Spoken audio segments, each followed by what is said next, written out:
नमस्कार प्रेक्षकांनो, मालिकेच्या पुढील काही भागांमध्ये आपल्याला पाहायला मिळणार आहे की हे सर्व जेव्हा घडत आहे तेव्हा अप्पी आता पुन्हा परत कशी येणार आहे आणि अर्जुनने जरी दीपाला कलेक्टर ऑफिसमध्ये नेलेलं असलं तरी दीपाला कलेक्टरच्या खुर्चीवरती त्याने बसू दिलेलं नाही आहे. कलेक्टरचा पदभार दीपाच्या हाती दिलेला नाही. दीपा काम करणार आहे पण तिच्या हाती तो पदभार नसणार आहे. त्याचबरोबर म्हणजे दीपाने कुठल्या पेपरवर सह्या केलेल्या असल्या तरीही यामध्ये अप्पी मात्र गोत्यात येणार नाही. हे सर्व आपल्याला पाहायला मिळणार आहे. त्यासाठी हा व्हिडिओ शेवटपर्यंत पहा. त्याचबरोबर अप्पी ही त्या फैजूच्या डोक्यात कसा वार करते आणि तिथून कशी सुसाईड सुटते हे आपल्याला पाहायला मिळेल. तर अप्पी आता कलेक्टर ऑफिसला निघालेली असते आणि त्यासोबतच कलेक्टर ऑफिसला निघालेल्या अप्पीला जेव्हा आता सगळेजण म्हणत असतात की आता एवढी शहरावरती वाईट परिस्थिती आलेली आहे म्हणूनच हे सगळं तुझ्यावरती आम्ही सोपवत आहोत किंवा तुला जायला परमिशन देत आहोत, हे सगळेजण बोलत असतात. तेव्हा मात्र इकडे पाहायला मिळतं की अमोल म्हणतो की मला सांग बरं, तू कलेक्टर का झालेली आहे? तुझं टार्गेट म्हणजे ध्येय काय होतं कलेक्टर होण्यासाठी? तू कशासाठी कलेक्टर झालेली आहे? अर्जुन म्हणत असतो अमोल काय चाललंय हे? अमोल मात्र म्हणत असतो की मला सांगू दे ना बाबा, कारण मला पण बघायचं आहे काय उत्तर देते. हे अमोलचं बोलणं असतं. अर्जुन त्याला समजवत असतो पण अमोल मात्र हट्टाला पेटलेला असतो. अप्पी मात्र शांतच असते. त्यावेळेस सगळे म्हणत असतात की अप्पे खरंच खूप चांगली गोष्ट आहे की तू कलेक्टर ऑफिसला जायचा निर्णय घेतलेला आहे. हे सगळं जे काय तू करत आहेस ते अगदी मनापासून करत आहे आणि त्यासोबतच यामध्ये तुला लोकांचं भलं करायचं आहे. कारण आज शहरावरती जी वाईट परिस्थिती आलेली होती ती इतकी वाईट परिस्थिती होती की त्या सगळ्यातून मार्ग काढणं वाटतं तेवढी सोपी गोष्ट नव्हती. पण तू त्या सगळ्यातून मार्ग काढलेला आहे. या सर्व गोष्टी केलेल्या आहेत. अगदी मनापासून हे सगळं केलेलं आहे. त्यामुळं सगळेजण अप्पीचं कौतुक करत असतात. अप्पीला म्हणत असतात की आज तू लोकांच्या भल्यासाठी हे सगळं करत आहे. त्यानंतर आपल्याला पाहायला मिळतं की सगळेजण अप्पीशी बोलत आहेत, अप्पीला शुभेच्छा देत आहेत. त्यावेळेस स्वप्नील सर सांगू लागतात की हे बघ अपर्णा, एकतर तुझी तब्येत ठीक नाही पण आज शहरावरती जी परिस्थिती आलेली आहे त्यामुळं हा निर्णय घेतलेला होता आणि त्यामुळं आम्ही तुला कलेक्टर ऑफिसला जाऊ देतोय. अन्यथा आम्ही तू बरी झाल्याशिवाय तुला कलेक्टर ऑफिसला जायला परवानगी दिली नसते, असं स्वप्नील सर सांगत असतात. त्यासोबतच इकडे आपल्याला पाहायला मिळतं की अर्जुन म्हणत असतो की अमोल, त्यावेळेस इकडे लगेचच दीपक सांगायला लागतो दीदे तू कलेक्टर का झाली माहिती आहे का?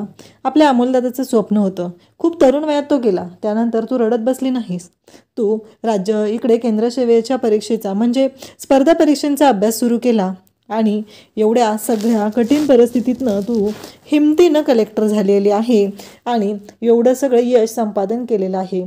गेली 8 वर्ष तू हे जे कलेक्टर पद आहे ते सांभाळत आहे. सगळ्यांना अगदी छान असं ते कलेक्टर पद सांभाळत आहे. त्याचबरोबर सगळ्यांच्या जनतेच्या रक्षणासाठी तू हे काम करत आहे. हे सगळं बोललं जात असतं. त्यासोबतच आपल्याला पाहायला मिळतं की तेव्हा मात्र इकडे सगळेजण तिथं बोलत असतात, अप्पीला म्हणत असतात, अप्पीला शुभेच्छा देत असतात. त्याचबरोबर मोना म्हणत असते की मला माहिती आहे वंश पहिल्यासारखंच झिरारीनं काम करणार आहेत आणि कुठल्याही गोष्टीमध्ये कमी नसणार आहे. हे सगळं मोना बोलत असते. वंश कशा आहेत ते आपल्याला माहिती आहे ना, त्यामुळं काळजी करायची अजिबातच गरज नाही. हे सगळं चाललेलं असतं आणि त्यासोबतच इकडे आपल्याला पाहायला मिळतं की अप्पी मात्र ते पाहत असते. ती म्हणत असते की काहीही झालं तरीही आत्ता मला हे काम करणं गरजेचं आहे. म्हणजे दीपाच्या डोक्यात एकच असतं की ही मॅडम खरंच खूप मोठी होती, कारण स्वतःचा भाऊ गेलेला असताना एवढ्या हिमतीनं शिकली, मोठी झाली आणि स्वतःच्या कष्टावर हे पद मिळवलेलं आहे. खरंच खूप ह्या मॅडमने काम चांगलं केलेलं आहे. अर्जुन म्हणत असतो की चल आपल्याला निघालं पाहिजे, असं अर्जुन सांगत असतो. पण अमोलला मात्र प्रश्न पडलेला असतो, शक्यच नाही. म्हणजे माझ्या माला हा प्रश्न मी विचारला पण तिला उत्तरच देता आलेलं नाही आहे. असं कधी झालं नव्हतं. म्हणजे नक्की काय प्रॉब्लेम आहे हा प्रश्न अमोलला पडलेला असतो. अमोल म्हणत असतो की नाही, ही माझी मा असूच शकत नाही. हे अमोलचं म्हणणं सुरू झालेलं असतं आणि अमोल इकडे विचार करत असतो. त्याच्या डोक्यात एकच सुरू असतं की माझी मा ही असूच शकत नाही. काहीही झालं तरीही माझी मा जी आहे ती मला चांगलीच माहिती आहे आणि माझ्या माने आत्तापर्यंत कुठल्या परिस्थितींशी सामना केलेला आहे. पण ही माझी मा कशी असेल? कारण काही झालं तरीही तिला जर याच प्रश्नाचं उत्तर माहीत नसेल ती कलेक्टर का झालेली आहे, कारण ती गोष्ट माझी माँ कधीच विसरू शकत नाही. अमोलचं चाललेलं असतं. आता अर्जुन अपर्णाला घेऊन निघत असतो. तेवढ्यात अमोल तिथे येतो आणि अमोल म्हणतो की बाबा मला तुझ्याशी बोलायचं आहे. मा तू गाडीत जाऊन बस, मला फक्त बाबाशी बोलायचं आहे असं म्हणतो आणि अर्जुनला बोलायला लागतो. अर्जुनला म्हणत असतो की बाबा मला प्रश्न पडला, माझी ही मा नाहीच. तेव्हा अर्जुन म्हणतो काय बोलतोस अमोल तू, असं बोलायचं असतं का आपल्या माबद्दल? तेव्हा अमोल म्हणतो की बाबा जे खरं आहे ना तेच मी सांगत आहे. ही माझी मा असू शकत नाही आहे, कारण तिला त्या प्रश्नाचं उत्तर आठवलेलंच नाही. तेव्हा मात्र अर्जुन म्हणत असतो असं नको बोलूस अमोल तू, तुला माहिती आहे ना मा आजारी आहे, ती ह्या गोष्टी विसरलेली आहे म्हणून तिला आठवत नाही आहे. तेव्हा अर्जुन म्हणत असतो की नाही बाबा, काहीतरी कुठंतरी वेगळं आहे, मला असं वाटतंय म्हणून मी तुला सांगत आहे. मला ना जाणवतंय काहीतरी चुकतंय, कारण मा बोलत वागत नसली तर तिला आठवत नाही एवढं खरं आहे, पण माझ्यावर बरोबरचं वागणं मा कधीच विसरू शकत नाही आहे. ती माझ्याशी पण चुकीचं वागत आहे, ती माझ्याशी असं कधीच वागलेली नाही आहे. हे सगळं बोलत असतो. तेव्हा अर्जुन अमोलला समजवत असतो, अरे अमोल बाळा असं काही नाही आहे, कारण काही झालं तरीही तू माझ्या बाबतीत असा चुकीचा विचार करू नको बाळा. तुला माहिती आहे ना मा आजारपणातून उठलेली आहे, त्यामुळं असं वाटत असेल तुला. तेव्हा अमोल म्हणत असतो की नाही, मला माहिती आहे की माझी मा अशी असू शकत नाही आहे, कारण आत्तापर्यंत माने काय काय केलेलं आहे ते मी पाहिलेलं आहे असं तो अर्जुनला सांगत असतो. आणि त्यासोबतच अर्जुनला म्हणत असतो की मा कशी आहे हे आपल्याला चांगलंच माहिती आहे, कारण माचं माझ्यासोबत असलेलं वागणं, माने मला जेव न घालणं, मला एकट्याला जेव म्हणणं, आत्तापर्यंत मा असं कधीच बोललेली नव्हती, पण आज मा ते बोलली आहे म्हणून मला वाईट वाटतं आहे. हे अमोलचं बोलणं असतं. त्यासोबतच इकडे आपल्याला पाहायला मिळतं की अर्जुन अमोलला समजवत असतो. अमोलचं असं म्हणणं आहे, त्या गोष्टींचा तो विचार करत असतो, तो बोलत असतो. त्याला कळत नसतं की अमोलला कशा पद्धतीनं आपण समजवलं पाहिजे, त्याचबरोबर अमोलला कशा पद्धतीनं आपण बोललं पाहिजे, हे सगळं अमोल बोलत असतो. अमोलच्या बाबतीत अर्जुन ठरवत असतो. त्याचबरोबर इकडे आपल्याला पाहायला मिळतं की चिंचुके त्याचबरोबर आर्या म्हणत असते अर्जुन सर कुठं आहेत. तेव्हा चिंचुके सांगतात की अर्जुन सर आले नाही आहेत, ते कलेक्टर ऑफिसला गेलेले आहेत. त्यावेळेस आर्या म्हणत असते बघितलं ना आजही काय झालेलं आहे, ते कलेक्टर ऑफिसला निघून गेलेत पण ते इथं आलेले नाहीत. हे सगळं ऐकल्यानंतर चिंचुके म्हणतो की मॅडम तुम्ही हे सगळं काय बोलताय, तुम्हाला कळतंय का, म्हणजे तुम्ही कशासाठी या पद्धतीनं बोलताय. कारण काहीही झालं तरीही एक गोष्ट महत्त्वाची आहे, कारण साहेब आपले सिनियर आहेत आणि त्याचबरोबर साहेबांनी आपल्याला जे सांगितलेलं आहे ते आपण ऐकलं पाहिजे, एवढंच माझ्या लक्षात आहे. मग तरीही असं का, हा प्रश्न विचारला जातो. तेव्हा आर्या म्हणत असते की मला काय माहीत नाही आहे, मला एवढंच माहिती आहे की आता मला आर्या त्या गावी गेलं पाहिजे जिथं अपर्णा मॅडम सापडलेल्या होत्या, त्या ठिकाणी मला गेलं पाहिजे आणि या सर्व गोष्टी बघितल्या पाहिजेत. हे सगळं ती बोलत असते. त्यावेळेस चिंचुकी म्हणत असतो की मॅडम असं नका करू, अरे मॅडम तुम्ही असं नका करू, हे बोलत असतो. तरीही ऐकलं जात नसतं आणि तेव्हा मात्र इकडे आर्या तिथून निघून जाते. आर्याने एकच ठरवलेलं आहे की काहीही झालं तरी मी जाणार आहे म्हणजे जाणार आहे.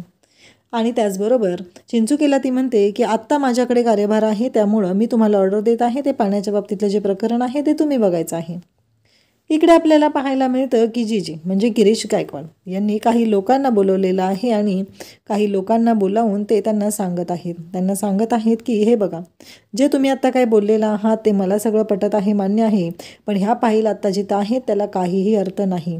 जोपर्यंत या फाईलवरती त्या मॅडमच्या सह्या होत नाहीत तोपर्यंत या फाईलला काहीही अर्थ नाही. त्याचवेळी तिथं आलेला असतो तो फैजू म्हणतो त्या कलेक्टर मॅडमचं काय करायचं आहे, तिला कशाला मारायचं आहे. तेव्हा जीजी म्हणत असतो की ती आपल्याला पुढे त्रास देऊ शकते, ती स्वतःला निर्दोष सोडवू शकते, त्यामुळं आपल्याला तिला संपवावंच लागणार आहे. हे जीजींचं बोलणं सुरू असतं. तेव्हा मात्र फैजू म्हणत असतो पण मला असं वाटत होतं, असं फैजू बोलत असतो. त्यावेळेस जीजी डायरेक्टली फैजूवरती हात उचलतो आणि फैजूला मारायला सुरुवात करतो. फैजूची कॉलर पकडलेली असते आणि तो फैजूला म्हणालेला असतो की तुझी अक्कल किती आहे ते बघ आणि तू बोलतो किती, कारण काहीही झालं तरीही तुला बोलण्याचा अधिकार नाही, जे सांगितले ते काम करायचं. तेव्हा फैजू म्हणतो ठीक आहे, कारण तुला डोक्याचा भाग नाही हे सांगितलेलं असतं. हे सगळं घडत असतं. त्यासोबतच इकडे आपल्याला पाहायला मिळतं की आता फैजूला सांगितलं जातं उद्याच्या उद्या त्या बाईचा काटा काढायचा आहे, तिला संपवायचं आहे. काहीही झालं तरीही तिला संपवल्याशिवाय शांत राहायचं नाही, हे सगळं बोलणं सुरू असतं. आणि त्यासोबतच इकडे आपल्याला पाहायला मिळतं की जेव्हा या सर्व गोष्टी घडत असतात तेव्हा जीजी मात्र भयानक चिडलेला असतो. जीजीला काहीही करून सह्या हव्या आहेत आणि जोपर्यंत ह्या सह्या मिळणार नाहीत तोपर्यंत जीजीने ठरवलेलं आहे की आता मात्र शांत राहायचं नाही. काहीही झालं तरीही आता ह्याच पेपरवरती त्या दीपाच्या सह्या एकदा झाल्या की काम संपलं असं जीजीचं म्हणणं असतं. आणि जीजीनं त्यासाठीच आता फैजूला कामाला लावलेलं असतं. ही फाईल कोणाला तरी दे असंही सांगितलेलं असतं. आणि त्यासोबतच इकडे पाहायला मिळतं की आता अपर्णाही म्हणजे दीपा अपर्णा बनून कलेक्टर ऑफिसला आलेली आहे. आल्या आल्या सगळे अधिकारी तिथं आलेले आहे, स्टाफ सगळं आलेला आहे आणि सगळेजण तिचं कौतुक करत आहेत. अपर्णा मॅडम, खरंच आम्हाला वाटलं नव्हतं एवढा मोठा अपघात झाला, त्यानंतर काय घडेल कशाचीच कल्पना नव्हती, पण तुम्ही ह्या सर्व गोष्टी खूप छान पद्धतीनं हँडल केल्या. स्वतः त्या परिस्थितीशी लढलात, झगडलात आणि आज तुम्ही आमच्यासोबत आहात हे सगळं बोललं जात असतं. त्यावेळेस तिथे गायतोंडे असतात. गायतोंडे तिथे मॅडमचं स्वागत करत असतात. मॅडम, तुम्ही कामावरती पुन्हा आलेले आहात, खरंच खूप बरं वाटलेलं आहे. आता या शहराचे प्रश्न आहेत ते मार्गी लागतील हे बोलणं सुरू असतं. त्याचबरोबर ते सांगतात की मॅडम, सफाई कामगारांचं काम तुम्ही केलेलं होतं आणि त्या सफाई कामगारांनी हे तुमच्यासाठी पाठवलेलं आहे. मग ते लेटर असतं, ते अर्जुनच्या हातात दिलं जातं. अर्जुन ते लेटर वाचायला सुरुवात करतो. त्यात सफाई कामगारांनी सांगितलेलं असतं, मॅडम तुम्ही आलात, आमच्यासोबत स्वतः काम केलं, आमच्या बायकांची तुम्ही मदत केली, एवढ्या सर्व गोष्टी केल्या आणि त्यानंतर तुम्ही आमच्यासाठी जे केलेलं आहे त्यामुळंच ह्या सर्व गोष्टी होऊ शकलेल्या आहेत. आज तुमच्यामुळं आम्ही आज सुखरूप आहोत हे सगळं बोललं जात असतं. त्यासोबतच आपल्याला पाहायला मिळतं की इकडे सफाई कामगारांचं जे काम केलेलं असतं त्या कामाची पोचपावती मिळालेली असते आणि अप्पीनं जे काम केलेलं आहे त्यामुळं हे सगळं शक्य झालेलं असतं हे बोललं जात असतं. त्यासोबतच आपल्याला पाहायला मिळतं की जेव्हा या गोष्टी घडत असतात तेव्हा मात्र इकडे गायतोंडे सांगत असतात, ते लेटर लिहिलेलं असतं. त्या लेटरमध्ये बऱ्याच गोष्टी लिहिलेल्या असतात की मॅडम तुम्ही आमच्यापासून गेला, तुमचा अपघात झाला, त्यानंतर आमच्या बायकांनी उपासतापास केलेले आहेत आणि त्या उपासतापासामध्ये त्यांनी तुमच्यासाठी प्रार्थना केलेली होती. त्याचबरोबर त्यांनी या सर्व गोष्टी फक्त आणि फक्त तुमच्यासाठी केलेल्या होत्या हे सगळं लिहिलेलं असतं. आणि त्याचबरोबर गायतोंडे म्हणत असतात की आम्हाला त्या पत्रामध्ये लिहिलेलं असतं, आम्हाला साहित्य मिळालं तेव्हा आम्ही विचारलं तर त्यांनी सांगितलं मॅडम जेव्हा गेल्या त्यावेळेस जाताना हे काम मार्गी लावून गेल्या होत्या, कारण मॅडमनी काम मार्गी लावलेलं होतं. सगळ्या सगळ्या मशिनरी यांची तयारी आधीच केलेली होती आणि त्याचबरोबर त्यानंतरच त्या गेलेल्या होत्या. म्हणजे मॅडम तुम्ही आमच्यासाठी एवढं केलं ही खूपच लाख मोलाची गोष्ट आहे असं त्या पत्रामध्ये लिहिलेलं असतं. त्यानंतर आता लोक आलेली असतात, त्यांनी ज्या गोष्टी आणलेल्या आहेत, जे कामाच्या फाईल असतात त्या त्यांच्याकडे दिल्या जात असतात आणि त्यासोबतच सांगितलं जात असतं की त्यामध्ये जी व्यक्ती आलेली असते ती इतकी भयानक असते, ती म्हणजेच त्या जीजीचा माणूस. तो फाईल घेऊन आलेला असतो, तो दीपाकडे पाहत असतो आणि दीपाला मात्र धक्का बसतो. दीपाला आठवतं त्याने आणलेली ती फाईल, त्याचे ते असलेले हावभाव हे सगळं पाहून दीपाला तर धक्का बसलेला असतो, कारण दीपाला माहिती असतं की ती व्यक्ती कोण आहे. आणि दीपा घाबरलेली असते. ती विचार करू लागते की खरंच कलेक्टर मॅडम किती चांगल्या होत्या आणि मी काय करते हे सगळं, म्हणजे काय होणार आहे माझ्या बाबतीत हा प्रश्न पडलेला असतो. आणि त्यासोबतच दीपा विचार करत असते की माझ्यामुळं हे सगळं चुकीचं घडत आहे, मी कशासाठी करते हे सगळं दीपा बोलत असते. आणि त्यासोबतच तेवढ्यात अर्जुन तिथं आलेला असतो आणि कलेक्टर मॅडमनी आता खुर्चीवरती बसून त्यांचा पदभार स्वीकारायचा आहे हे चाललेलं असतं. परंतु जेव्हा आता कलेक्टर मॅडम हा पदभार स्वीकारणार असतात तेव्हा मात्र अर्जुन तिथे येतो आणि म्हणतो की आप्पी पदभार स्वीकारणार नाही, ती इथे बसून काम करेल, ती आजपासून खुर्चीवर बसून काम करणार नाही, कारण जोपर्यंत तिची तब्येत ठीक होत नाही तोपर्यंत ती तिथे काम करणार नाही. हे आता अर्जुनने येऊन सांगितलेलं असतं. खरं तर अर्जुनने हे बोललेलं असतो कारण दीपामध्ये तेवढी कुवत नाही आहे की तिनं तो पदभार स्वीकारला तर तिथं बसून ती निर्णय घेऊ शकेल. त्यामुळं अर्जुनने घेतलेला हा निर्णय असतो. अर्जुनचं असं म्हणणं असतं की काहीही झालं तरीही दीपा हे काम तिथे त्या खुर्चीवर बसून करणार नाही हे अर्जुनने ठरवलेलं असतं. आणि जेवढं राहता येईल तेवढं अर्जुन दीपाच्या सोबत राहणार असतो आणि इकडे दीपाला या कार्यामध्ये मदत करणार असतो. त्याचबरोबर दीपाच्या हातात तो बुके असतो आणि दीपा सांगते की इथे बस, दीपाला अर्जुन सांगतो की इथे बस असं सांगितल्यानंतर तो म्हणतो की सॉरी हां, खरंच म्हणजे मला हे करायचं नाही आहे. तेव्हा दीपा म्हणते अहो भारी आहे हे सगळं. त्याचबरोबर चिंचुकी आता त्याच्या ड्युटीवर निघालेलं असतो, त्याला काम सांगितलेलं असतं. ती जी लोकं आहेत त्या लोकांचा सर्वे करायचा असतो, कोणी कुठलं पाणी पिलेलं आहे या सर्व गोष्टी पाहायच्या असतात. आणि त्यासाठी इकडे त्या चिंचुकीला पाठवलेलं असतं. चिंचुकी जेव्हा तिकडे गेलेला असतो तेव्हा मात्र इकडे तिथे असलेल्या बायकांना तो विचारत असतो. एका माणसाला तो विचारतो आम्ही नाही पित पाणी कॉर्पोरेशनचं, कुणी प्यावं कॉर्पोरेशनचं पाणी, त्याच पाण्यानं झालं असेल, आमच्या घरात नाही कोण आजारी पडलं, असं माजुरासारखं तो बोलतो आणि म्हणतो की आम्ही पाणी विकत घेऊन पितो. तेव्हा मात्र इकडे चिंचुकीला धक्का बसतो. तेव्हा एक मावशी असतात त्यांना विचारतो. त्या मावशी म्हणतात आम्ही तर बाहेरचं कुठलं पाणी पिलेलं नाही आहे, आमच्या घरात कोणी नाही आजारी पडलं, परंतु ते जे आहेत ना ते बघा चाललेले त्यांच्या घरात मात्र सगळेजण आजारी पडले होते, तुम्ही त्यांना एकदा भेटा बरं, असं त्या मावशी सांगत असतात. आणि तेव्हा मात्र मग चिंचुकी त्यांना जातो, त्यांना विचारतो. तेव्हा ते सांगू लागतात की एक टँकर आलेला होता आणि त्या टँकरचं पाणी माझ्या घरातली पिलेली होती, मी नेमका देवाला गेलेलो होतो म्हणून मी औषधं तर आणून देत आहे, नाहीतर आमच्या घरातल्यांची अवस्था खूपच वाईट झालेली होती, हे सगळं बोललंच जात असतं. त्याचबरोबर आपल्याला पाहायला मिळतं की ते काका सांगत असतात की आज माझ्या घरातल्यांचं रक्षण झालेलं आहे, अन्यथा खूप वाईट परिस्थिती निर्माण झाली असती. हे सगळं चालू असतं. त्यासोबतच त्यांना इकडे चिंचुकी विचारतो. तेव्हा ते सांगतात की अहो एक टँकर आलेला, पैसे घेतलेले का तर नव्हते घेतले पैसे, पण तो टँकरवाला फुकटमध्ये पाणी देत होता.